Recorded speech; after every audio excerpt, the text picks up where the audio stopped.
আসসালামু আলাইকুম। আশা করি সবাই ভালো আছেন। আলহামদুলিল্লাহ। আজকে আমরা শক নিয়ে একটু কথা বলবো। কিছু ফান্ডামেন্টাল বেসিক কনসেপশন নিয়ে কথা বলবো ইনশাআল্লাহ। আসলে দেখা যায় এই শকের ক্লাসিফিকেশনটা একেক জায়গায় একেক রকম এবং এখানের কিছু বেসিক ব্যাপার নিয়ে আমাদের একটু কনফিউশন থাকে। চেষ্টা করব খুব ব্রিফলি যত অল্প কথার ভেতরে সেটা ক্লিয়ার করা যায় ইনশাআল্লাহ তাআলা। তো আমরা আজকে যে ক্লাসিফিকেশনটা নিয়েছি এটা হলো হ্যারিসন থেকে। কারণ এটা খুব প্রিসাইজলি এবং খুব মানে ক্লিন কাটভাবে এখানে শকের যে ক্লাসিফিকেশনটা দেয়া আছে। তো দেখেন প্রথমেই আমরা জানি যে what do you mean by shock. Shock হচ্ছে একটা ইমব্যালেন্স যে সেলুলার অক্সিজেন ডিমান্ড এবং সেলুলার অক্সিজেন সাপ্লাই এই দুটোর মধ্যে ইমব্যালেন্স হওয়াকেই সিম্পলি শক বলে। সো আমরা এখানে শক বলতে বুঝবো যে আসলে শক হলো একটা সেলুলার লেভেলের প্যাথোফিজিওলজি। ঠিক আছে, ওকে ফাইন। এখন আমরা শককে ক্লাসিফাই করি। শককে আমরা চারটা ব্রড হেডিংয়ে ক্লাসিফাই করব। Number 1 distributive shock, number 2 cardiogenic shock, number 3 obstructive shock, number 4 hypovolemic shock. তাহলে আমরা দেখলাম যে টোটাল আমরা 4 ধরনের শক পাচ্ছি: ডিস্ট্রিবিউটিভ, কার্ডিওজেনিক, অবস্ট্রাকটিভ এবং হাইপোভলিমিক শক। ওকে, এখন দেখেন এই যে প্রত্যেকটার আন্ডারে কয়েকটা করে মানে সাব টাইপ আছে। হ্যাঁ, দেখেন ডিস্ট্রিবিউটিভের আন্ডারে কয়েকটা আছে, কার্ডিওজেনিকের আন্ডারে, অবস্ট্রাকটিভের আন্ডারে, হাইপোভলিমিকের আন্ডারে কয়েক ধরনের ক্লাসিফিকেশন বা সাব ডিভিশন আছে। তো এই জিনিসটা বুঝতে হলে আমাদের একটা সিম্পল ডায়াগ্রামের মাধ্যমে ইনশাল্লাহ আমাদের ক্ল্যারিফাই করা সম্ভব আলহামদুলিল্লাহ, যেটা আমি বাম পাশে এঁকেছি। দেখেন এখানে আমরা একটা পালমোনারি ক্যাপিলারি আঁকলাম, একটা সিস্টেমিক ক্যাপিলারি আঁকলাম এবং মাঝখানে হচ্ছে আমাদের হার্টের এটা হলো রাইট অ্যাট্রিয়াম, যেখানে আমরা শুধুমাত্র ইনফেরিয়র ভেনা ক্যাভাকে দেখাচ্ছি, as well as superior vena ক্যাভাও থাকবে, একই কথাই, কারণ আমি সিম্পলিসিটির জন্য একটা আঁকলাম। ঠিক একইভাবে আমি শুধুমাত্র লেফট ভেন্ট্রিকল থেকে, এই যে লেফট ভেন্ট্রিকল থেকে শুধুমাত্র সিস্টেমিক অ্যাওর্টাকে দেখাচ্ছি। ক্লিয়ার? তাহলে দেখেন আমরা মোটামুটি পুরো আমাদের কার্ডিওভাস্কুলার সার্কিটটাকে এখানে সিম্পলি একটা ড্র করেছি আলহামদুলিল্লাহ। এখন আমরা আসি যে এক্সপ্লেনেশনে। প্রথমে আমরা দেখব যে ডিস্ট্রিবিউটিভ শকের মেইন কাহিনীটা কী, কোথায় সব সমস্যাটার কারণে ডিস্ট্রিবিউটিভ শক হচ্ছে। আমি যদি সিম্পলি বলি যে ডিস্ট্রিবিউটিভ শক হলো যেখানে আপনার দুটো ঘটনা ঘটতে পারে, একই সাথে হয় না, নয়তো যে কোনো একটাও হতে পারে। যেমন কি এক নম্বর হলো ডিস্ট্রিবিউটিভ শকে যে আপনার ভ্যাসোডাইলেশন হবে অথবা ভাস্কুলার পারমেবিলিটি বেড়ে যাবে, এবং ভ্যাসোডাইলেশন হলে যেটা হবে, ভ্যাসোডাইলেশন হওয়ার কারণে আপনার সিস্টেমিক ভেনাস রিটার্নটা কমে যাবে। সিস্টেমিক ভেনাস রিটার্ন কমবে কেন? কারণ দেখেন যখন এই ভেসেলটা ভ্যাসোডাইলেটেড হয়ে যাবে, অর্থাৎ এখান থেকে সে আরেকটু ওয়াইডেনিং হয়ে যাবে, হয়ে তার ক্যালিভারটা ডায়ামিটারটা যখন এরকম হবে, দেখেন তখন যেই ভেনাস রিটার্নটা মানে যেই ব্লাডটা আমার এই জায়গাতে ছিল, যখন ভেসেল তার ডায়ামিটার বড় করবে তখন অটোমেটিকলি একই পরিমাণ ব্লাড কিন্তু তার হাইটটা তখন কমে এখানে চলে আসবে, কারণ পাত্রের সাইজটা বড় হয়ে গেছে। ফলে এই যে আমার ভলিউমটা একই পরিমাণ থাকা সত্ত্বেও ইফেক্টিভ যে সার্কুলেটরি ভলিউম সেটা কমে গেছে। ঠিক আছে, ডিউ টু ভ্যাসোডাইলেশন। এটা এক নম্বর কথা। এটাকে আমরা বলি যে ইফেক্টিভ সার্কুলেটরি ভলিউম, এটা কমে যাবে ডিউ টু ভ্যাসোডাইলেশন। দুই নম্বর কথা, ভ্যাসোডাইলেশন হওয়ার কারণে আমার এই যে ভেনাস ব্লাডগুলোর টেন্ডেন্সি কী থাকে যে তারা উপরের দিকে যাবে, অর্থাৎ তারা কোথায় যাবে, তারা এই যে ইনফেরিয়র ভেনা ক্যাভা সুপিরিয়র ভেনা ক্যাভা হয়ে তারা রাইট অ্যাট্রিয়ামের দিকে যেতে চাচ্ছে। কিন্তু যখন ভ্যানোডাইলেশন বা ভ্যাসোডাইলেশন হবে এখানে আলটিমেটলি এটাকে আমরা বলি ভেনাস পুলিং, অর্থাৎ ব্লাডগুলো ভেইন্সের মধ্যে রিটেন হয়ে থাকবে, ফলে এখানে আপনার ভেনাস রিটার্ন কমে যাবে। তো ভেনাস রিটার্ন কমে গেলে আলটিমেটলি কার্ডিয়াক আউটপুটও কমে যাবে, ফলে কি হবে, মানে টিস্যু লেভেলে ব্লাড ফ্লো কমে যাচ্ছে, সেখান থেকে হাইপোক্সিয়া হবে। তাহলে এটা হলো এক নাম্বার, যে আমি দেখলাম ভ্যাসোডাইলেশনের কারণে কিভাবে ইফেক্টিভ সার্কুলেটরি ভলিউম ইসিভি কমে যাচ্ছে এবং ভেনাস রিটার্ন কমে যাচ্ছে, সেখান থেকে ইনডাইরেক্টলি গিয়ে কার্ডিয়াক আউটপুট কমে মানে আপনার কি হচ্ছে, টিস্যু হাইপোক্সিয়া ডেভেলপ করছে due to decreased cardiac output. Okay, তো এরকম কোথায় হয়, এরকম কিসে হয়, এই যে যেখানে ভ্যাসোডাইলেশন হবে, যেমন হলো আপনার নিউরোজেনিক শক। হ্যাঁ, নিউরোজেনিক শকে যেটা হয়, তারপর একইভাবে এন্ডোক্রাইন শকে হয়। নিউরোজেনিক শক হয় আমাদের ব্লাড ভেসেলসের এই যে ভ্যাসো কনস্ট্রিক্টেড অবস্থা থাকে আমাদের ব্লাড ভেসেলসগুলো, এই যে ভ্যাসো কনস্ট্রিক্টেড স্টেট বা ভ্যাসোমোটর টোন যেটাকে বলি, এটা মেনটেন করে সিম্প্যাথেটিক নার্ভাস সিস্টেম। তো কোনো কারণে যদি এই সিম্প্যাথেটিক নার্ভাস সিস্টেমের অরিজিন কি, থোরাকো লাম্বার, অর্থাৎ T1 to L2, এদের ল্যাটারাল হর্ন সেল থেকে কিন্তু আমাদের এই সিম্প্যাথেটিক ফাইবারের অরিজিন। তো কোনো কারণে যদি স্পাইনাল কর্ড লিশন হয় অথবা হায়ার যে সেন্ট্রাল নার্ভাস সিস্টেম, সেখানে আমাদের যদি সিম্প্যাথেটিক নার্ভাস সিস্টেমের যে মেইন সেন্টারগুলো যেটা আপস্ট্রিমের থেকে রেগুলেট হয়ে আসে, সেখানে যদি ঝামেলা হয়, হাইপোথ্যালামাসে যদি ঝামেলা হয়, তখন কি হবে, এই যে সিম্প্যাথেটিক আউটফ্লো যেটা কিনা ব্লাড ভেসেলসের ভ্যাসোকনস্ট্রিকশন স্টেট মেনটেন করছিল, সেগুলো কি হয়ে যাবে, হল্ট হয়ে যাবে। ফলে ব্লাড ভেসেলসগুলো এরকম স্টেট থেকে সাডেন ওরা ভ্যাসোডাইলেটেড করে এরকম হয়ে যাবে। ফলে তখনই কী হবে, সব ব্লাডগুলো ভেনাস পুলিং হবে, ইফেক্টিভ সার্কুলেটরি ভলিউম কমে যাবে, ভেনাস রিটার্ন কমে যাবে, সেখান থেকে কার্ডিয়াক আউটপুট কমে যাবে। আর এন্ডোক্রাইন শক বলতে এখানে আসলে মূলত বোঝাচ্ছে অ্যাড্রেনাল ক্রাইসিস। অ্যাড্রেনাল ক্রাইসিস মানে এখানে দুটো হরমোন কমে যায়। এক নম্বর হলো আমাদের যে গ্লুকোকর্টিকয়েডস। তো গ্লুকোকর্টিকয়েডস যখন কমে যায়, গ্লুকোকর্টিকয়েডস আর সাথে আরেকটা হবে কমে, সেটা হলো মিনারেলোকর্টিকয়েড, আমি শর্ট ফর্মে লিখলাম। এখন দেখেন গ্লুকোকর্টিকয়েডসের মেইন ইফেক্টস হলো এই যে আমাদের ব্লাড ভেসেলসগুলো, সেটা আর্টারি হোক ভেইনস হোক, এই ব্লাড ভেসেলসগুলোতে একটা রিসেপ্টর ইম্পর্ট্যান্ট যেটা কিনা ভ্যাসোকনস্ট্রিকশন এর জন্য সেলুলার লেভেলে দায়ী, সেটা হলো আলফা-1। এটাই ভ্যাসোকনস্ট্রিকশনটা মেনটেন করে এবং এই আলফা-1কে সাপ্লাই দেয় এই যে সিম্প্যাথেটিক নার্ভাস সিস্টেম এবং সে রিলিজ করে নর এপিনেফ্রিন। তাহলে আমাদের সিম্প্যাথেটিক আউটফ্লো নর এপিনেফ্রিন রিলিজ করে আলফা-1 রিসেপ্টরের মাধ্যমে মূলত ভ্যাসোমোটর টোনটা বা ভ্যাসোকনস্ট্রিকশন মেনটেন করে। এখন এই যে নর এপিনেফ্রিন আলফা-1-এর উপরে কাজ করছে, এই যে sensitivity, the potency and efficacy এই নরএপিনেফ্রিনের এই পটেন্সি, ইফিকেসি, সেন্সিটিভিটি এটা বাড়িয়ে দেয় কে, এই গ্লুকোকর্টিকয়েড। তাহলে গ্লুকোকর্টিকয়েড ওভারঅল এই যে নিউরোনাল ফাংশনটাকে কি করে, ফ্যাসিলিটেট করে, বুস্ট আপ করে। এটাকে আমরা বলি পারমিসিভ ইফেক্ট অফ গ্লুকোকর্টিকয়েডস। ঠিক আছে, এই একটা কথা। 2 নম্বর কথা, গ্লুকোকর্টিকয়েড এবং মিনারেলোকর্টিকয়েড এই দুইজনেই কি করে, কিডনিতে সোডিয়াম এবং ওয়াটার রিঅ্যাবজর্পশন বাড়ায়, ফলে ফ্লুইড ভলিউম বাড়ে। তাহলে একদিকে ভ্যাসোকনস্ট্রিকশন মেনটেন করছে এই গ্লুকোকর্টিকয়েড, ভ্যাসোমোটর টোন মেনটেন করছে, ফলে ইফেক্টিভ সার্কুলেটরি ভলিউম ভালো হচ্ছে, ভেনাস রিটার্ন ভালো হচ্ছে। আরেকদিকে গ্লুকোকর্টিকয়েড এবং মিনারেলোকর্টিকয়েড সোডিয়াম এবং ওয়াটার রিঅ্যাবজর্পশনের মাধ্যমে ব্লাড ভলিউম বাড়িয়েও ভেনাস রিটার্নকে বাড়াতে সাহায্য করে। তাহলে এন্ডোক্রাইন শক অর্থাৎ অ্যাড্রেনাল ক্রাইসিস যখন হবে, তখন এই দুটো ফাংশন লস হয়ে যাচ্ছে। গ্লুকোকর্টিকয়েডের পারমিসিভ ইফেক্টও পাচ্ছি না, আবার মিনারেলোকর্টিকয়েডের সোডিয়াম এবং ওয়াটার রিঅ্যাবজর্পশন ক্যাপাসিটিও বা ইফেক্টও আমি পাচ্ছি না। ফলে আমার ইফেক্টিভ সার্কুলেটরি ভলিউম কমে, সার্কুলেটরি কলাপস হয়ে ভেনাস রিটার্ন কমে, কার্ডিয়াক আউটপুট কমে, সেখান থেকে একটা রিফ্র্যাক্টরি শক ডেভেলপ করতে পারে, যেটা আপনি ফ্লুইড দেওয়া সত্ত্বেও ইমপ্রুভ নাও করতে পারে। ক্লিয়ার? আচ্ছা, তো এখন এই হলো এন্ডোক্রাইন শকের ব্যাপারটা। তাহলে দেখেন, আমরা আলহামদুলিল্লাহ নিউরোজেনিক শক এবং এন্ডোক্রাইন শক এই দুটোতে আমরা দেখলাম এখানে মেইন কাহিনী কোনটা হলো, এখানে মেইন কাহিনী হলো যে এখানে ভ্যাসো ডাইলেশন হয়ে সব ঝামেলাগুলো হচ্ছে। এখন আসেন ভাস্কুলার পারমিবিলিটি, অর্থাৎ ভাস্কুলার পারমিবিলিটি মানে ব্লাড ভেসেলসের মধ্যে আমাদের ব্লাডটা ঘুরতে থাকে। ঠিক আছে, এবং এটাই হলো ইফেক্টিভ সার্কুলেটরি ভলিউম। কোনো কারণে যদি ব্লাড ভেসেলসের ক্যাপিলারি পারমিবিলিটি বেড়ে যায়, যেটা একটু আগে আমার নিউমোনিয়া লেকচার আমি বলেছিলাম আলহামদুলিল্লাহ, যে মনে করেন এটা হলো আমার ব্লাড ভেসেলস, এখন এখানের মধ্যে এই যে এন্ডোথেলিয়াল সেল, এগুলো হলো এন্ডোথেলিয়াল সেল। এখন নর্মালি যেটা হয় যে দুটো এন্ডোথেলিয়াল সেলের মাঝখানে আপনার কোনো গ্যাপ থাকে না, ভেরি টাইনি গ্যাপ থাকে, যেখান দিয়ে কোনো ফ্লুইড বের হতে পারে না, very little amount of fluid বের হয়, যেগুলো কিনা আমাদের নিউট্রিয়েন্টস এক্সচেঞ্জে কাজে আসে, কিন্তু কোনো প্রোটিন বা যেমন অ্যালবুমিন, ফাইব্রিন এগুলো মানে লিক আউট হতে পারে না। কিন্তু কোনো কারণে যদি প্রো ইনফ্লামেটরি সাইটোকাইন্স সার্কুলেশনে চলে আসে, যেমন interleukin 1, 6, tumour necrosis factor alpha, এই ইনফ্লামেটরি সাইটোকাইন্সগুলো কী করে, এগুলো ক্যাপিলারি এন্ডোথেলিয়াল যে ওর মধ্যে একটা স্মুথ মাসেল থাকে, হ্যাঁ, এন্ডোথেলিয়াল সেলের একটা বিশেষত্ব, সে কিন্তু কন্ট্রাক্টাইল ক্যাপাসিটি আছে।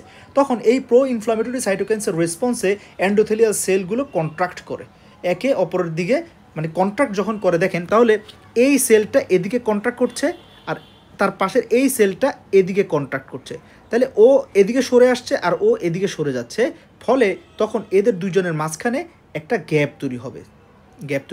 তাহলে এই যে গ্যাপটা তৈরি হলো, এই গ্যাপটাকে আমরা বলি ইন্টার এন্ডোথেলিয়াল স্পেস। এই স্পেসটা দিয়ে খুব ইজিলি ব্লাড থেকে প্লাজমা লিকেজ হয়ে হয়ে হয়ে হয়ে ব্লাড ভেসেলসের ভেতর থেকে তারা বাইরে চলে আসে, এখানটাতে জায়গা করে নেয়। ফলে এর সাথে মানে যে প্রোটিন আছে, ফাইব্রিনোজেন বা টাইনি প্রোটিন যেগুলো, ইভেন অ্যালবুমিনও লিক আউট হওয়া শুরু করে। ফলে দেখা যাচ্ছে ব্লাড ভেসেলসের ভেতরে ব্লাড ভলিউম কমে যাচ্ছে, কারণ সব ব্লাডের সব ফ্লুইড পোর্শনটা ব্লাড ভেসেলসের ভিতর থেকে লিক আউট হয়ে এই যে ইন্টারস্টিশিয়াল স্পেসে জমা হচ্ছে, ফলে এই যে ব্লাড ভেসেলসের ভিতরে যেটা কিনা আমার মেইন সার্কুলেশনের ইফেক্টিভ পোর্শন সেটাই কমে যাচ্ছে। তাহলে আমরা দেখলাম যে ব্লাড ভেসেলসের লিকিনেস বেড়ে গেলে অর্থাৎ ভাস্কুলার পারমেবিলিটি যদি বেড়ে যায়, আমাদের ইফেক্টিভ সার্কুলেটরি ভলিউম, যেটা আমি ইসিবি বারবার বলছি, এটা কমে যাবে। ফলে আলটিমেটলি ভেনাস রিটার্ন কমে যাবে, সেখান থেকে সেকেন্ডারিলি কার্ডিয়াক আউটপুট কমে আবারও আমার টিস্যু হাইপোক্সিয়া দেখা দিবে। তাহলে আমরা দেখলাম ভাস্কুলার পারমেবিলিটিও কী করতে পারে, হাইপোটেনশন করে ভেনাস রিটার্ন কমিয়ে সেখান থেকে টিস্যু হাইপোক্সিয়া করতে পারে। আর দেখেন প্রো ইনফ্লামেটরি সাইটোকাইন্স ঠিক যেভাবে ভাস্কুলার পারমেবিলিটি বাড়ায়, all pro inflammatory cytokines also do vasodilation by histamine mediated vasodilation করে। তার মানে আমরা দেখলাম ডিস্ট্রিবিউটেড শকে ভ্যাসোডাইলেশন হয় অথবা vasodilation with vascular permeability increment, দুটোই হতে পারে। ঠিক আছে, এইটা তাহলে এই দুটো মেইন ঘটনার কারণেই দেখবেন সবগুলো আমার এই ডিস্ট্রিবিউটিভ শকের কারণ। এবার আসেন, তাহলে আমরা আলহামদুলিল্লাহ ই এবং এফ এক্সপ্লেইন করেছি এবং অ্যাড্রেনাল ক্রাইসিসটা তো এর সাথে চলে গেছে অ্যান্ড্রোকাইনের আন্ডারে। এখন আসে সেপটিক শক। তাহলে সেপটিক শকে কী হয়, এই যে ইনফ্লামেটরি সাইটোকাইন বেড়ে যায়। তাহলে এতক্ষণ যে বললাম ভাস্কুলার পারমেবিলিটি ভ্যাসোডাইলেশন, এই কারণে সেপটিক শকে আপনার কী হচ্ছে, টিস্যু হাইপোক্সিয়া হচ্ছে। সাথে প্যানক্রিয়াটাইটিস, এখানেও সিস্টেমিক ইনফ্লামেটরি রেসপন্স সিন্ড্রোম, একই কারণ, ইনফ্লামেটরি সাইটোকাইন সার্কুলেশনে ঘুরে করে ভ্যাসোডাইলেশন, ভাস্কুলার পারমেবিলিটি বেড়ে যায়। সিভিয়ার বার্ন, একই কথা, সিভিয়ার বার্নে মানে অনেক বেশি যদি বার্ন হয় তখন আমাদের কি হয়, মানে huge amount of cell injury হয়। এবং আমি আমার জাস্ট নিউমোনিয়া লেকচারে বলেছি যে কোনো cell injury, any cell injury or infection can lead to inflammation, and inflammation is mediated by release of pro inflammatory cytokines.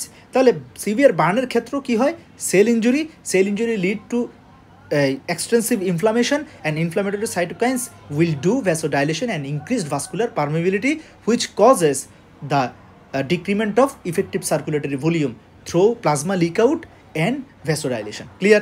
তাহলে অ্যানাফাইলেকটিক শক, সেম কথা, অ্যানাফাইলেকটিক শকেও এখানেও প্রো ইনফ্লামেটরি সাইটোকাইন্স বাড়ে। স্পেসিফিকলি অ্যানাফাইলেকটিক শকে মেইন মানে culprit হচ্ছে কে, histamine, এবং হিস্টামিনও same কী করে, H1 receptor mediated vasodilation এবং vascular permeability বাড়িয়ে সে জেনারেলাইজড প্লাজমা লিক আউট করে, অর্থাৎ ফ্লুইড লিক আউট করে। ঠিক আছে, ফলে ইফেক্টিভ সার্কুলেটরি ভলিউম কমে যায়। তাহলে আমরা দেখলাম আলহামদুলিল্লাহ ডিস্ট্রিবিউটিভ শকে কীভাবে আমাদের এই ব্যাখ্যাগুলো হচ্ছে। ঠিক আছে, এরপর আসি কার্ডিওজেনিক শক। দেখেন, আমরা ইনশাল্লাহ বোঝার সুবিধার্থে, কনসেপশন ক্লিয়ার করার সুবিধার্থে আমরা কার্ডিওজেনিক এবং অবস্ট্রাকটিভ এই দুটো আমরা এট এ টাইম একসাথে পড়ব ইনশাল্লাহ।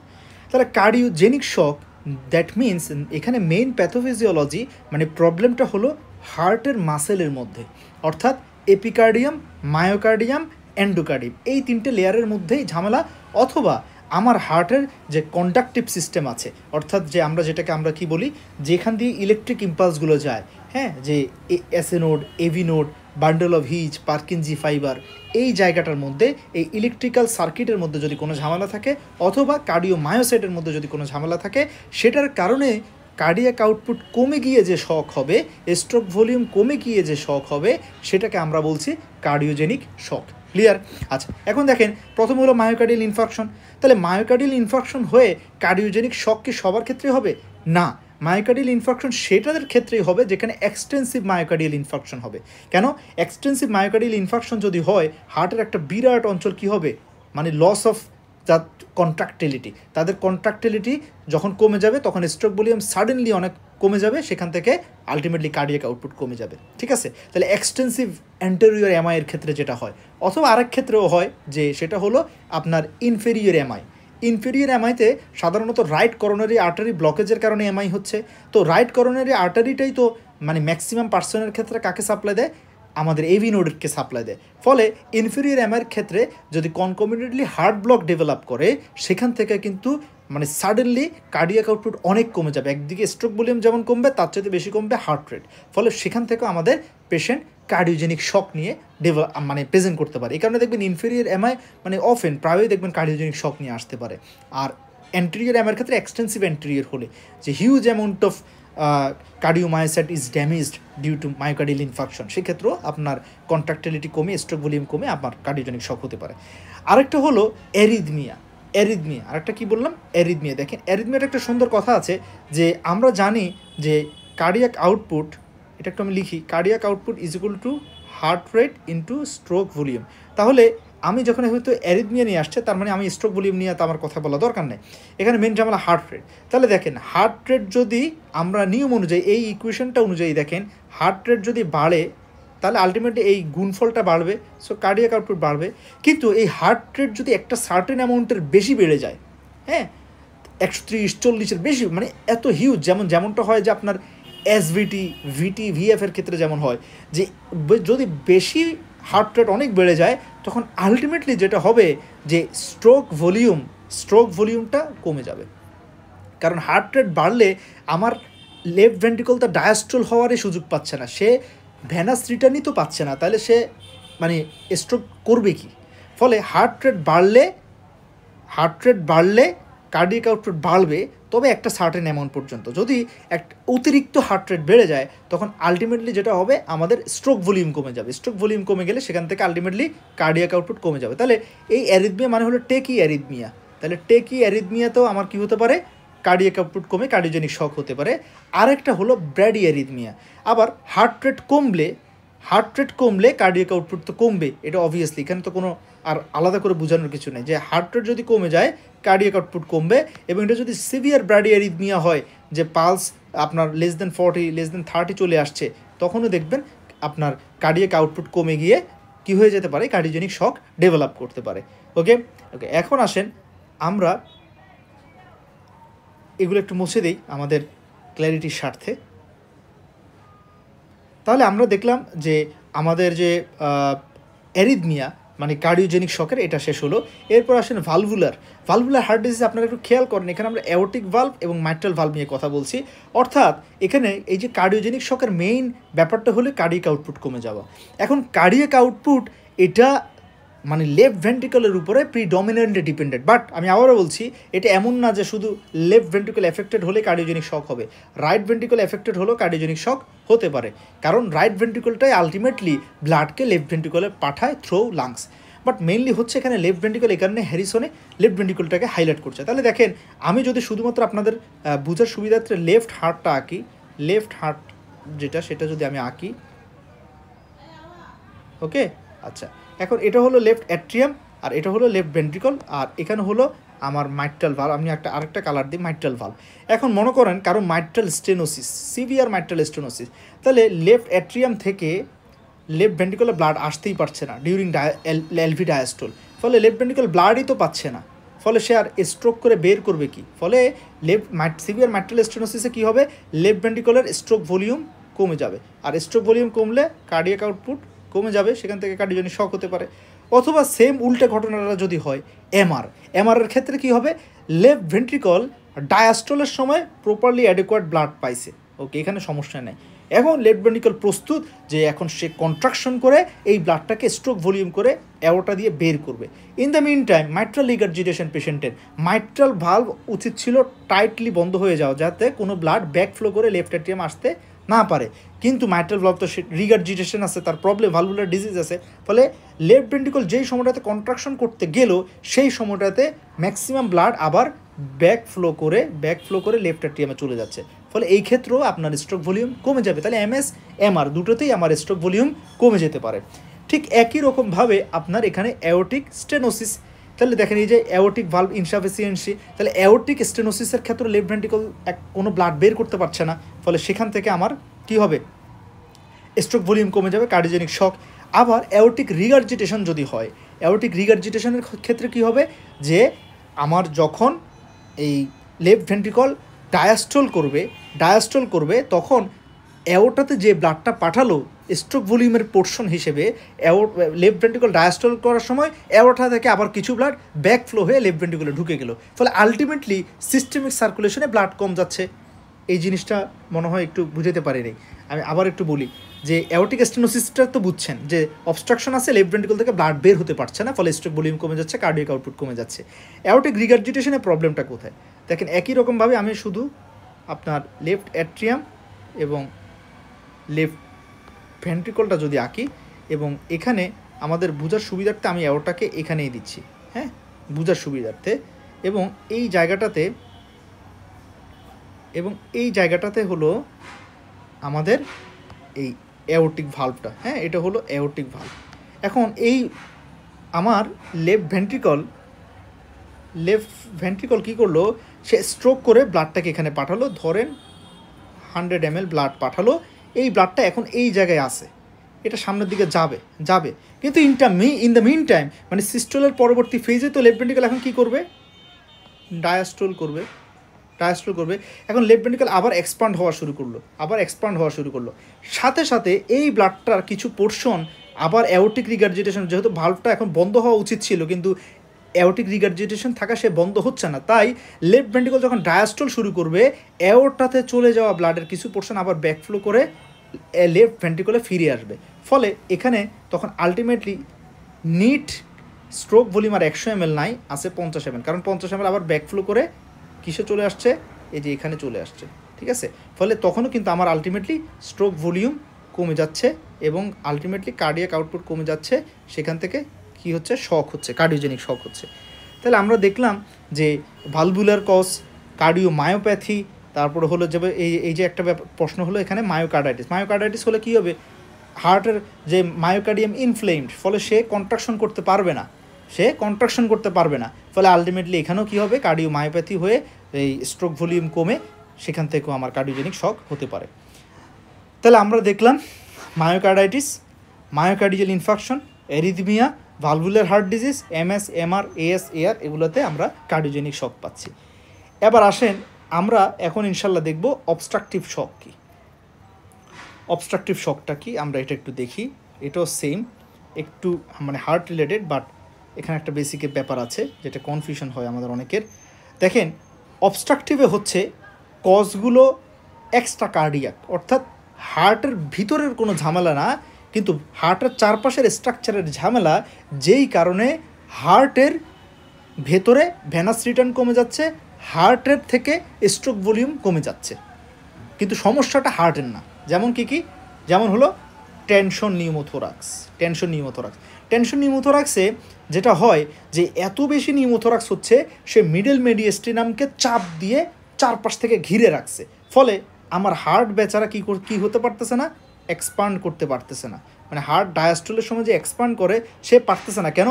কারণ টেনশন নিউমোথোরাক্স তাকে চারপাশ থেকে পুশ করে কম্প্রেস করে রাখছে, আমার মিডল মেডিয়াস্টিনামকে, অর্থাৎ হার্টকে কম্প্রেস করে রাখছে, ফলে হার্টের ডায়াস্টোলিক ফাংশনটা নষ্ট হয়ে গেছে। এই কারণে ভেনাস রিটার্ন হার্টে আসবে না, তাহলে লেফট ভেন্ট্রিকল বা ব্লাড যদি নাই নিতে পারে, তাহলে আলটিমেটলি সে ইজেক্ট করবে কি, স্ট্রোক ভলিউম পাঠাবে কেমনে, ফলে সেখান থেকে একইভাবে আসেন কার্ডিয়াক টেম্পোনেট, অর্থাৎ হার্টের চারপাশে দেখেন, এই যে আমি এখানে যে চিত্র রাখলাম যে হার্টের চারপাশে massive pericardial effusion, massive pericardial effusion, অথবা হলো যে হিমোপেরিকার্ডিয়াম, যাই হোক আলটিমেটলি যেটা বলতে চাচ্ছে যে পেরিকার্ডিয়াল স্পেসে severe fluid accumulation, that means cardiac টেম্পোনেট develop করছে, তখনই কী হবে, এই ফ্লুইড হার্টকে চারপাশ থেকে চেপে রাখছে, ফলে হার্ট ডায়াস্টোলিক ফাংশন করতে পারছে না, হার্ট ফুলে ব্লাডটাকে নিতেই পারছে না, কারণ তাকে চারপাশ থেকে পেরিকার্ডিয়াল স্পেস চেপে ধরে রাখছে, ফলে এখানেও আলটিমেটলি ডায়াস্টোলিক ফাংশন হ্যাম্পার হয়ে কার্ডিয়াক আউটপুট কমে যাবে, স্ট্রোক ভলিউম যেহেতু কমে যাচ্ছে, ঠিক আছে। তাহলে এটা হলো কার্ডিয়াক টেম্পোনেট। একইভাবে আসেন যে কনস্ট্রিকটিভ পেরিকার্ডাইটিস, সেম কথা, এখানেও পেরিকার্ডিয়ামে ফাইব্রোসিস হয়ে হার্টটা কম্প্রেসড হয়ে যাচ্ছে, হার্ট রিল্যাক্স বা ডায়াস্টল করতে পারছে না, তাইলেও হচ্ছে একই কথা। এবার আসেন যে এখানে পালমোনারি অ্যাম্বোলিজম খুব সুন্দর, দেখেন যে এখানের মধ্যে সাপোজ ধরেন একটা ব্লাড ক্লট হয়ে পালমোনারি ক্যাপিলারিটা কী হয়ে গেল, ব্লক হয়ে গেল। এখন আমার বডির সুপিরিয়র ভেনা ক্যাভা এবং ইনফেরিয়র ভেনা ক্যাভা থেকে ভেনাস রিটার্ন এরা আসে কোথায়, রাইট অ্যাট্রিয়াম থেকে রাইট ভেন্ট্রিকল থেকে পালমোনারি অ্যাওর্টা হয়ে তারা চলে যায় পালমোনারি সার্কুলেশন থেকে ওইটা আসে লেফট অ্যাট্রিয়ামে। এখন এতটুকু পর্যন্ত সার্কিট ওকে আছে যে রাইট অ্যাট্রিয়ামে আসলো, সেখান থেকে রাইট ভেন্ট্রিকলে গেল, সেখান থেকে পালমোনারি অ্যাওর্টা হয়ে পালমোনারি ক্যাপিলারিতে যখন গেল, দেখে যে তারা এখন বাধা এখানে, ফলে মনে করেন রাইট ভেন্ট্রিকল 100 ml ব্লাড পাঠালো, ওই ব্লাড লাংসে গিয়ে সামনে একটা বাধা পেলো, এখন সে আর এই লাংসের অবস্ট্রাকশনটা ক্রস করে এখানে অ্যাডিকুয়েটলি আসতে পারতেছে না, তাহলে আসার কথা ছিল কত, 100 ml ব্লাড, কোথায় আসার কথা ছিল, লেফট অ্যাট্রিয়ামে, কিন্তু যেহেতু অবস্ট্রাকশন কোনোভাবে পার হয়ে আসলো কত, 50 ml। তাহলে দেখলাম যে পালমোনারি অ্যাম্বোলিজমের কারণে এটা কি মানে মাইল্ড, মডারেট না সিভিয়ার, সেটার ভিত্তিতে ডিপেন্ড করবে আপনার লেফট অ্যাট্রিয়াম কতটুকু ব্লাড পাবে। তাহলে মনে করেন আমি এখানে আপনাদেরকে মডারেট বলছি যে মাত্র 50 ml আসলে 100 ml এর জায়গায়, ফলে আলটিমেটলি লেফট এট্রিয়াম ব্লাড কম পেলে লেফট ভেন্ট্রিকল ব্লাড কম পাবে, লেফট ভেন্ট্রিকল ব্লাড কম পেলে লেফট ভেন্ট্রিকল থেকে স্ট্রোক ভলিউমও কম বের হবে, ফলে কার্ডিয়াক আউটপুটও কম হবে, ফলে টিস্যু হাইপোক্সিয়াও দেখা দিবে। এটা হলো পালমোনারি এম্বোলিজমের কারণে শক। আরেকটা হলো অ্যাওর্টিক ডাইসেকশন।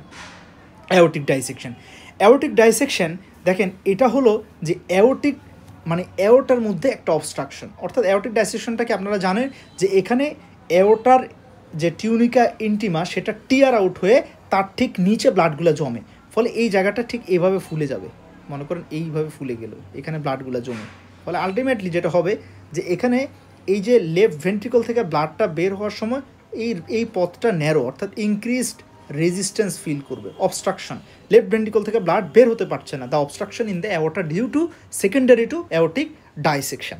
তাহলে এই হলো একটা আমার অবস্ট্রাকটিভ। তাহলে এখানে সব কিছু দেখলাম, আইদার লেফট ভেন্ট্রিকল ফুলতে পারতেছে না, না হলে লেফট ভেন্ট্রিকল থেকে ব্লাড বের হতে গিয়ে অ্যাওর্টাতে জ্যামের সম্মুখীন হচ্ছে, এটাই হলো অবস্ট্রাকটিভ শক। এবার আসেন হাইপোভলিমিক শক, একদম ইজি আলহামদুলিল্লাহ। হাইপোভলিমিক শকে যেটা হয়, আমি এখানে আপনাদেরকে যে কথাগুলো বলেছিলাম এই জায়গাটাতে দেখেন, এই জায়গাটাতে যে কথাটা বলেছি যে হাইপোভলিমিক শক, এখানে আমার কি হবে, ব্লাড লস। আবারও বলছি ব্লাড লস, মানে এতক্ষণ পর্যন্ত কোথাও আমি ব্লাড লস বলি নাই। তাহলে হাইপোভলিমিক শকে হবে দুই ধরনের হাইপোভলিমিক শক আমরা পাই, একটা হচ্ছে উইথ হ্যামোরেজ আর একটা হচ্ছে উইদাউট হ্যামোরেজ। অর্থাৎ যদি বডি থেকে ব্লিডিং হয়, মানে এটা হয়তো ব্লাড ভেসেলস থেকে বের হয়ে বডির কোনো পটেনশিয়াল স্পেসে জমা হচ্ছে, অর্থাৎ ইন্টারনাল হ্যামোরেজ, অথবা এক্সটার্নাল হ্যামোরেজ, যে মানে কি হচ্ছে, হেমাটোকেজিয়া হচ্ছে, ম্যালিনা হচ্ছে, অথবা হেমাটেমেসিস হচ্ছে, অথবা হেমোপটাইসিস হচ্ছে, অথবা এপিস্ট্যাক্সিস হচ্ছে, মানে বডির ইন্টারনাল হোক এক্সটার্নাল হোক, মানে ব্লিডিং হচ্ছে। দ্যাট মিন্স আপনার শরীরে ব্লাড ভেসেলসের ভিতর থেকে ব্লাডগুলো কি হলো, হ্যামোরেজ হয়ে বের হয়ে যাচ্ছে। হ্যামোরেজ হয়ে বের হয়ে সেটা আপনার বডির ভিতরেই থাকতে পারে ইন্টারনাল ব্লিডিং, অথবা বডির বাইরে ভিজিবল দেখা যাচ্ছে এক্সটার্নাল ব্লিডিং, দুটো হোক, যাই হোক, এখানে আলটিমেটলি যেটা হয় যে আমার ব্লাড ভেসেলসের ভিতরের ইফেক্টিভ সার্কুলেটরি ভলিউম কমে যাচ্ছে, ওই আগের কথা, ইফেক্টিভ সার্কুলেটরি ভলিউম কমে যাচ্ছে। তাহলে ইফেক্টিভ সার্কুলেটরি ভলিউম করলে আলটিমেটলি ভেনাস রিটার্ন কমে কার্ডিয়াক আউটপুট কমে যাবে, এটা হলো হাইপোভলিমিক শক। আরেকটা হলো যে এখানে ব্লিডিং হবে না, এখানে শুধু ফ্লুইড লস হবে, ইন্ট্রাভাস্কুলার ফ্লুইড লস। যেমন দেখেন হ্যামোরেজিকটা তো আমি অলরেডি বলে ফেলেছি, হ্যামোরেজিকের মধ্যে যেমন GI bleeding, trauma, rupture ectopic pregnancy, হ্যাঁ, তারপরে হলো এই যে জিআই লস মানে হলো হেমাটোকেজিয়া, এগুলো হতে পারে। আর যেটা হচ্ছে উইদাউট হ্যামোরেজ, মানে এখানে ফ্লুইড লস, বডি থেকে ফ্লুইড লস হয়ে যাচ্ছে, যেমন সিভিয়ার ডায়রিয়া। তাহলে ডায়রিয়া হলে আলটিমেটলি ব্লাড ইন্ট্রাভাস্কুলার ভলিউম কমে যাবে, তাহলে ইন্ট্রাভাস্কুলার ভলিউম কমে যাওয়া মানে কি, ইফেক্টিভ সার্কুলেটরি ভলিউম কমে যাওয়া, তার মানে ভেনাস রিটার্ন কমে যাওয়া, কার্ডিয়াক আউটপুট কমে যাওয়া। একইভাবে বার্ন হলো কি হয়, যখন বার্ন হয় আমাদের স্কিন হলো আমাদের একটা mechanical barrier, it prevents the evaporation, হ্যাঁ, মানে সোয়েটিং ইভাপোরেশনের মাধ্যমে আমাদের স্কিন কিন্তু অতিরিক্ত ওয়াটার লস হতে দেয় না আমাদের বডি থেকে, কিন্তু বার্নের মাধ্যমে যখন স্কিনের এপিডার্মিস, ডার্মিস এগুলো নষ্ট হয়ে যায়, তখন কন্টিনিউয়াসলি আমাদের বডির ইন্টারস্টিশিয়াল স্পেস থেকে ফ্লুইড ওয়াশ আউট হয়ে মানে এনভায়রনমেন্টে ইভাপোরেশন হয়ে উড়ে যায়। কারণ আপনারা জানেন আমাদের বডির ম্যাক্সিমাম ফ্লুইড আসলে কোথায় থাকে, ইন্টারস্টিশিয়াল এবং ইন্ট্রাসেলুলার স্পেসে থাকে। ক্লিয়ার? ফলে বার্নের কারণে ফ্লুইড লস হয়, ইনভিজিবল ফ্লুইড লস, যেটা আমরা দেখছি না। ওকে, আর আরেকটা হলো পলিইউরিয়া। তাহলে পলিইউরিয়া মানে হলো ইউরিনের সাথে এক্সেসিভ ফ্লুইড লস, যেমন ডায়াবেটিক কিটোঅ্যাসিডোসিস, তারপর হচ্ছে ডায়াবেটিস ইনসিপিডাস, এগুলোতে কী হয়, ফ্লুইড লস হয়ে ইন্ট্রাভাস্কুলার ভলিউম কমে যাচ্ছে। তাহলে এখানে আপনাদের যেই জায়গায় কনফিউশনটা হবে, দেখেন ডিস্ট্রিবিউটিভ শকে আপনার মানে বডি থেকে কোনো ফ্লুইড লস হচ্ছে না। আবার বলি, এই কথাটা কাইন্ডলি সবাই একটু লেখেন। দেখেন ডিস্ট্রিবিউটিভ শকেও কী হচ্ছে, ইফেক্টিভ সার্কুলেটরি ভলিউম কমে যাচ্ছে, আর হাইপোভলিমিক শকেও ইফেক্টিভ সার্কুলেটরি ভলিউম কমে যাচ্ছে। কিন্তু এই দুজনের মধ্যে ডিফারেন্স কোথায়? ডিফারেন্সটা হলো ডিস্ট্রিবিউটিভ শকে আপনার বডি থেকে কোনো হ্যামোরেজও হচ্ছে না, আপনার বডি থেকে কোনো ফ্লুইড লসও হচ্ছে না। তাহলে সমস্যাটা কোথায়?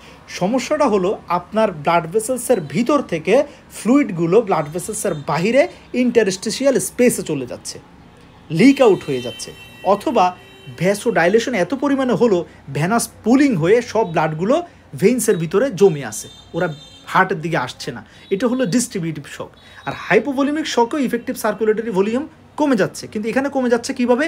এখানে হচ্ছে বডি থেকে ফ্লুইড লস হয়, অর্থাৎ ব্লাড ভেসেলস থেকে ফ্লুইড ডিরেক্ট লস হয়ে যাচ্ছে, আইদার বাই হেমোরেজ অথবা ফ্লুইড লস, যেমন ভমিটিং, ডায়রিয়া, তারপরে হচ্ছে পলিউরিয়া ইত্যাদির মাধ্যমে। এই দুটো জিনিস না বুঝলে আপনি ডিস্ট্রিবিউটিভ এবং হাইপোভলিউমিক গোলাই ফেলবেন। তাহলে দুইটা কনফিউশন আলহামদুলিল্লাহ শেষ। লাস্ট থাকে কি? Cardiogenic obstructive. হার্টের ইন্ট্রিনসিক প্যাথোলজি, কন্ডাকটিভ সিস্টেম অথবা কার্ডিওমায়োসাইটের pathology, either myocarditis, either cardiomyopathy, either myocardial infarction, either heart block, যাই হোক, either severe bradycardia, either severe tachycardia, cardiac pathology, intrinsic cardiac pathology, এটা হচ্ছে কার্ডিওজেনিক শক। আর যদি এক্সট্রা কার্ডিয়াক কজে হার্টের function compromise, অর্থাৎ diastolic অথবা সিস্টোলিক ডিসফাংশন হচ্ছে হার্টের, যেমন টেনশন নিউমোথোরাক্স, হার্টকে চেপে ধরে রাখতেছে, পেরিকার্ডিয়াল যে কনস্ট্রিকটিভ পেরিকার্ডাইটিস, হার্টকে চেপে ধরে রাখছে, তারপর কার্ডিয়াক ট্যাম্পোনেন্ট, হার্টকে চেপে ধরে রাখছে, হ্যাঁ, তারপর হলো কি অ্যাওর্টিক ডাইসেকশন, লেফট ভেন্ট্রিকল থেকে অ্যাওর্টাতে অবস্ট্রাকশন, সিভিয়ার অবস্ট্রাকশন, ব্লাড সামনে যেতে পারতেছে না। তাহলে এই জিনিসগুলোর কারণে আলটিমেটলি আমাদের কি হচ্ছে, যে এটা হলো অবস্ট্রাকটিভ শক, কারণ এটা হলো এক্সট্রা কার্ডিয়াক কজ। ক্লিয়ার? আশা করি এই যে চিত্রটা আপনারা যদি একটু ভালো করে খেয়াল করেন দেখবেন কনফিউশনটা ক্লিয়ার ইনশাল্লাহ। তো নোটটা টেলিগ্রামে আমি দিয়ে দিচ্ছি, ওখান থেকে কাইন্ডলি ডাউনলোড করে নেবেন, ইউটিউবের ডেসক্রিপশন বক্সে লিঙ্ক দেওয়া থাকবে। সবাই ভালো থাকবেন, সুস্থ থাকবেন। আর আলহামদুলিল্লাহ সবাই জানার জন্য বলছি, আমাদের ফিল দ্য মেডিসিন কোর্স চলছে আলহামদুলিল্লাহ, প্রায় 30+ লেকচার আমরা অলরেডি নিয়ে ফেলেছি। এবং অ্যাজ ইউ উইশ, যদি আপনারা চান আমাদের ডেমো ক্লাসগুলো দেখতে পারেন, এবং ভালো লাগলে ইনশাল্লাহ এনরোলমেন্টের দাওয়াত রইল। সবাই ভালো থাকবেন। আসসালামু আলাইকুম রহমতুল্লাহ।